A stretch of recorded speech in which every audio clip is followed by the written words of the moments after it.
नहमदुहु व नुसल्ली अला रसूलिहिल करीम अम्मा बाद। अस्सलामु अलैकुम वरहमतुल्लाहि ताला व बरकातुहु। मैं हकीम मौलाना हफीज़ुर रहमान सादी अपने यूट्यूब चैनल बैतुल हिकमत की तरफ से आप भाइयों की खिदमत में हाजिर हूँ। आज का नुस्खा उरूह मैदा। नुस्खा बताने से पहले आप भाइयों की खिदमत में गुजारिश है कि हमारा चैनल सब्सक्राइब, लाइक और शेयर करें और बिल का बटन ज़रूर दबाएं ताकि हमारा अगला वीडियो आपको बर वक़्त मिल जाए।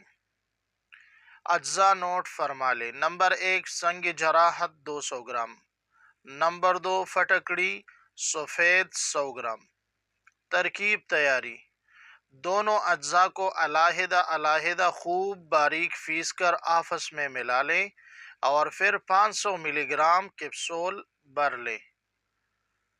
तरीक़ा इस्तेमाल। दिन में 3 बार खाने से 1 घंटा पहले नीम गर्म दूध के साथ एक एक कैप्सूल इस्तेमाल करें और कोशिश ये करें कि ये कैप्सूल सिर्फ खाली पेट इस्तेमाल करना है। फ़वाइद। दवा के अंदर जाते ही दूध फट जाते हैं और ये दूध जख्मों पर प्लास्टर की तरह तह चढ़ा देता है। ये दवा अंदरूनी जख्मों के लिए अक्सीर है, खसूसन मैदे की जख्मों के लिए इससे बढ़कर कोई और दवा न होगी। ये दवा जितना ज़्यादा बारीक होगी इतना ही अच्छा काम करेगी। नोट। इसके साथ अल्सरीन खाने के बाद खिलाएं। सुपूफ अल्सरीन का अज्जा नोट फरमा लें। नंबर 1 मलेठी 100 ग्राम। नंबर 2 कशनीज 100 ग्राम। नंबर 3 गून कीकर 100 ग्राम। नंबर 4 राल सफ़ेद 100 ग्राम। नंबर 5 चीनी 100 ग्राम। तरकीब तैयारी।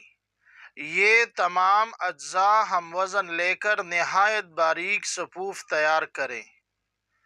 खुराक। 3 ग्राम सुबह, दोपहर और शाम खाने के बाद हमरा ताज़ा पानी के साथ इस्तेमाल करें। फ़ायदा। ये मैदा और अंतड़ियों के ज़ख्मों बिलखसूस हर किस्म के अल्सर के लिए मुजर्रब तरीन है। मरीज की कैफियत को मद्देनज़र रखते हुए खाने से 1 घंटा कबल या बाद में इस्तेमाल करवा सकते हैं। इसके अलावा ये नाप चढ़ना और इसहाल के लिए भी मुजर्रब दवा है। तेज़ाबियत मैदा और संग्रहणी के लिए भी मुफीद नुस्खा है। और आखिर में हकीम मौलाना हफीज़ुर रहमान सादी अपने भाइयों से इजाज़त मांगता हूँ। अल्लाह हाफिज़।